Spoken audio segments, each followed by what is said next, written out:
Y saludo a los invitados de esta parte del programa. Carlos Sánchez Berzaín, abogado, politólogo y director del Inter-American Institute for Democracy, se encuentra en Estados Unidos. Gracias, señor Carlos Sánchez, por estar con nosotros. Mucho gusto, Jorge Adrián. Un saludo a usted y a toda la audiencia de N24, el programa La Noche. El gusto es nuestro. Saludo en Quito, Ecuador, a Carlos Rojas, periodista y politólogo, director del programa Políticamente Correcto, columnista de la revista Vistazo. Gracias por estar en La Noche. Muchas gracias. Gracias a NTN por la invitación. Señor Carlos Sánchez Berzaín, ¿qué está en juego este domingo para los ecuatorianos? El eje de confrontación sobre el cual van a votar los ecuatorianos es, por un lado, el de la libertad, el de la seguridad, el de la democracia, y por el otro lado, el del crimen organizado y el posible retorno del sistema dictatorial que vivieron en los 10 años que gobernó Rafael Correa, que refleja el mismo eje de confrontación que se vive en la región, una región en la cual tenemos la dictadura de Cuba liderando el grupo de dictaduras de Venezuela, Bolivia y Nicaragua, y gobiernos en países democráticos como Argentina con Fernández Kirchner, México con López Obrador, Colombia con Petro y Brasil con Lula, que son gobiernos paradictatoriales que han puesto toda su política exterior y parte de su política interna al servicio de las dictaduras. Le urge a ese grupo, que se denomina socialismo del siglo XXI o castrochavismo, recuperar el Ecuador, porque necesita darle impunidad a Rafael Correa y necesita recuperar el eslabón del narcotráfico que está perdido, porque desde que el Ecuador recuperó la democracia en la gestión del presidente Lenín Moreno, se bloqueó la posibilidad de que continúe siendo un narcoestado. Hay que recordar que en el tiempo de Rafael Correa, él expulsó a la base estratégica de lucha contra el narcotráfico de Manta, que, como aquí se acaba de decir, es hoy día un centro importante más bien del narcotráfico, donde han matado inclusive al alcalde, y que estableció una serie de soportes al narcotráfico que derivaron con el denominado bombardeo de la Angostura, en el que Colombia bombardeó el territorio colombiano y mató a 22 guerrilleros de las FARC, incluido alias Reyes. Entonces, lo que se disputa aquí es, por un lado, libertad, seguridad para el pueblo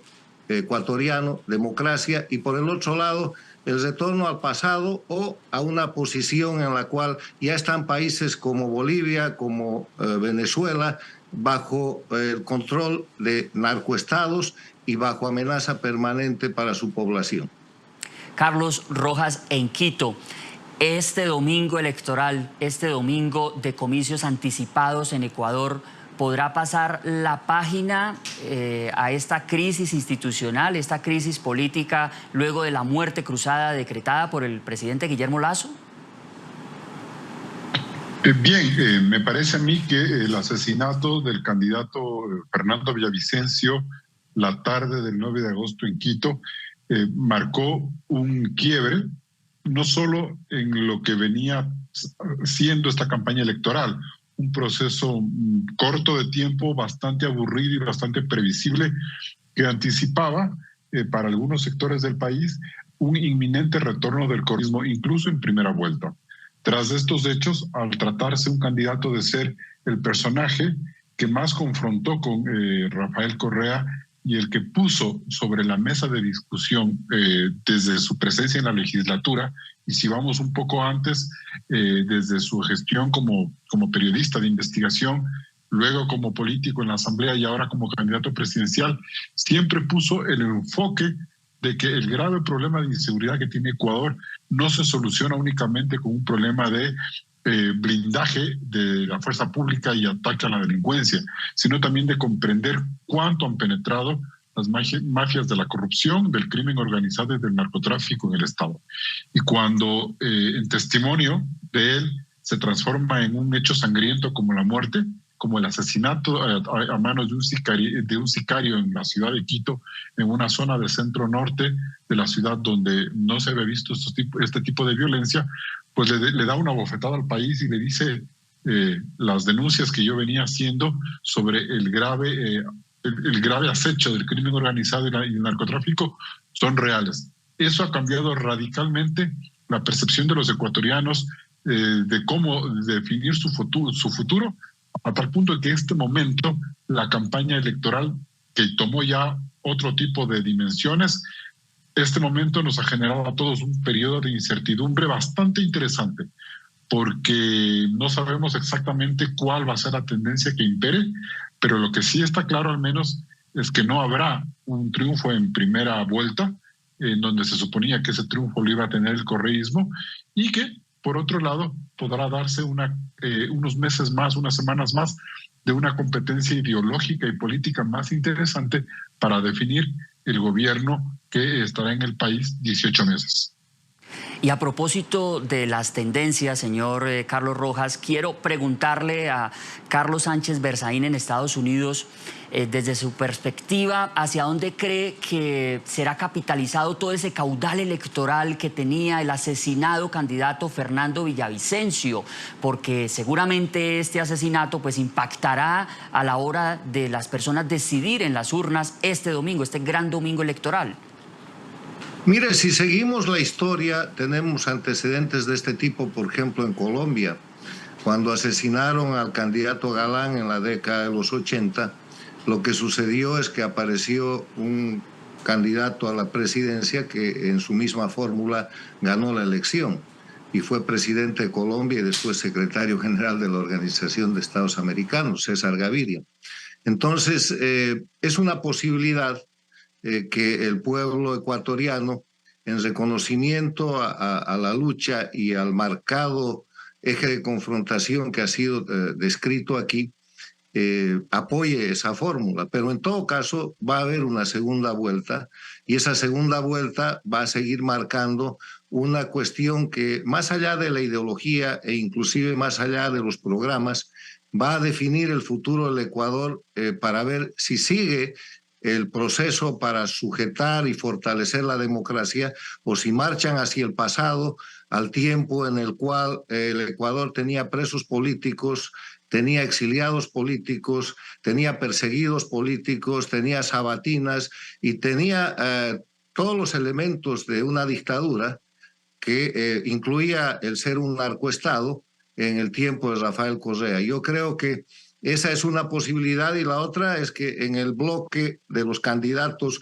democráticos se beneficien con este hecho tan trágico y luctuoso que ha sido el asesinato de Fernando Villavicencio, cuyo asesinato señala al socialismo del siglo XXI o al castrochavismo por los antecedentes también históricos. Está demostrado que el socialismo del siglo XXI mata. Acaba de informar la Comisión Interamericana de Derechos Humanos que el asesinato de Cepero y de Payá hace un poco más de 10 años es de responsabilidad de la dictadura cubana. En la Argentina hemos tenido el asesinato del fiscal Nisman, que estaba investigando la corrupción kirchnerista.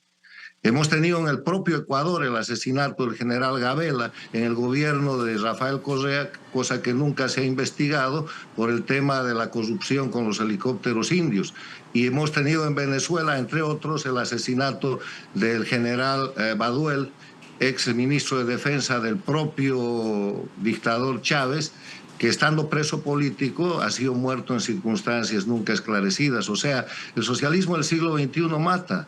Y ha matado, en este caso, a Fernando Villavicencio, y eso ha producido lo que aquí se ha descrito, que es un hecho de cambiar la conducta y la visión del pueblo ecuatoriano, que tiene que definir ahora por su futuro, si quiere seguridad, si quiere libertad, si quiere democracia, o si quiere volver a caer en las garras del narcoestado y la dictadura transnacional que supone el socialismo del siglo XXI, que se llama correísmo en el Ecuador. Carlos Rojas, ¿cuál será el mayor desafío, el desafío más importante para quien resulte electo en Ecuador este domingo para poder garantizar a partir de su posesión, de su investidura, la institucionalidad y sobre todo la gobernabilidad? Esa gobernabilidad que estuvo tan golpeada, tan inestable durante estos 18 meses, casi 2 años, que lleva pues el señor Lasso en el poder. A ver, desde el punto de vista pragmático, es decir, de resultados, de indicadores, puede ser muy complicado para el próximo presidente administrar el país y mostrarse como un presidente de resultados y eficiente. Les explico por qué. La situación de violencia está fuera de control. Estamos viviendo la explosión de una crisis de delincuencia que se gestó en los últimos años. Es decir, esto no es que el día de ayer, por un mal gobierno, hubo más delincuencia.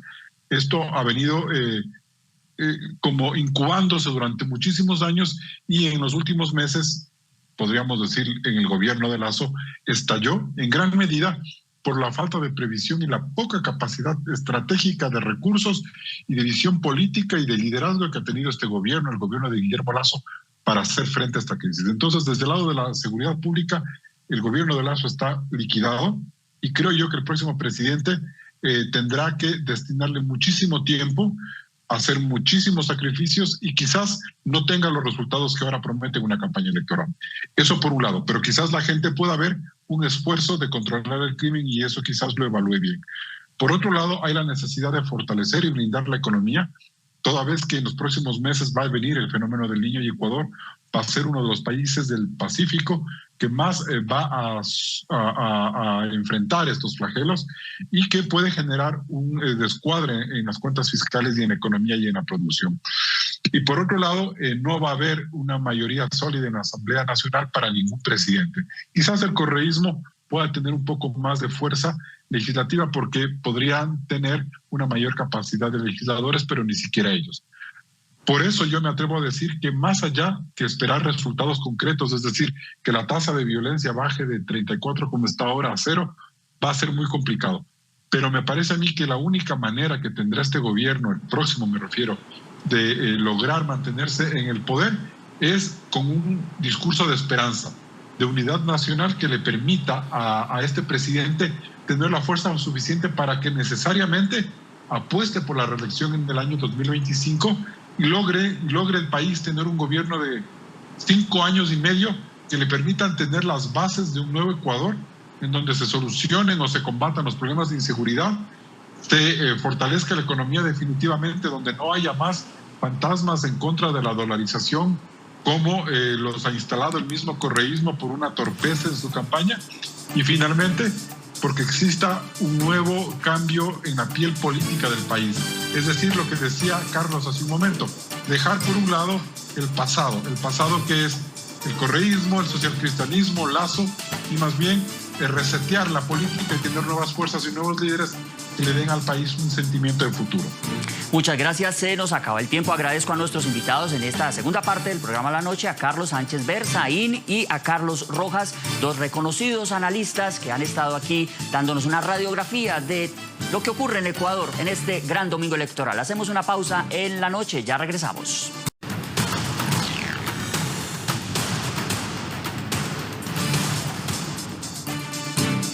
Continuamos en La Noche con la segunda noticia del día de este gran domingo electoral en América Latina. 13,4 millones de ecuatorianos eligen a un nuevo presidente y a 137 asambleístas en una jornada antecedida, empañada por una ola de crímenes y de violencia sin precedentes, agudizada con el asesinato el 9 de agosto del candidato presidencial Fernando Villavicencio a la salida de un mitin en la ciudad de Quito. El punto clave de la noticia: Ecuador llega a estos comicios anticipados tras la declaratoria de muerte cruzada hecha en mayo por el presidente Guillermo Lasso y que implicó la disolución del legislativo que pretendía enjuiciarlo políticamente por presunto peculado. Violencia política.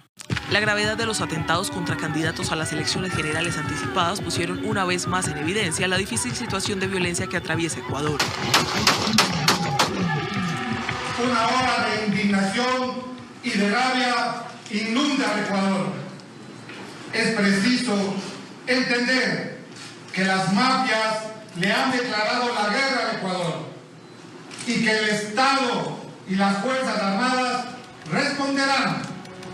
El candidato presidencial Fernando Villavicencio, asesinado el 9 de agosto. El alcalde de Manta, Agustín Intriago, asesinado el 23 de julio. Rinder Sánchez, asesinado también en julio. Sus crímenes fueron los más recientes, pero no los únicos. Otros políticos también denunciaron amenazas, intimidaciones y hasta ataques frustrados. Violencia en las cárceles. Los brotes de violencia carcelaria no son algo nuevo, pero cada nuevo episodio deja un escabroso saldo mortal. El 22 de julio, un motín de más de 24 horas dejó 31 fallecidos en la penitenciaría del Litoral en Guayaquil, la segunda ciudad más poblada de Ecuador. Hasta 2022, en las prisiones ecuatorianas había 36.599 personas, pese a que solo tenía capacidad para albergar a 30.169. Y 4 centros presentaban un hacinamiento del 95%, según la CIDH en un informe en el que también urgió a combatir el hacinamiento carcelario por considerar que incentiva la violencia. Guerra contra el narcotráfico. Uno de los problemas con mayor crecimiento en Ecuador, las provincias occidentales de Esmeraldas, Guayaquil y Manta han vuelto a ser los principales escenarios donde bandas delincuenciales se disputan el poder. Al ser los principales puertos del país, sus infraestructuras se vuelven muy codiciadas por los criminales. La principal problemática del Ecuador en relación con la geopolítica del narcotráfico está dada por su ubicación territorial junto a Colombia y Perú, principales productores de cocaína en el mundo, así como por la debilidad en los controles integrados de frontera que facilitan el ingreso de droga que posteriormente es transportada a puntos estratégicos del perfil costero y Guayaquil. Entre 2019 y 2022, los homicidios pasaron de 1.088 a 4.761. La Policía Nacional sostiene que el 80% de esas muertes están relacionadas con el narcotráfico.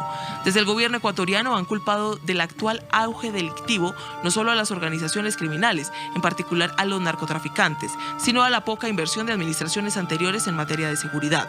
Sin embargo, para críticos de la administración Lazo, la estrategia de elevar el número de policías hasta los 82.000 no fue la estrategia más agresiva para enfrentar esta problemática.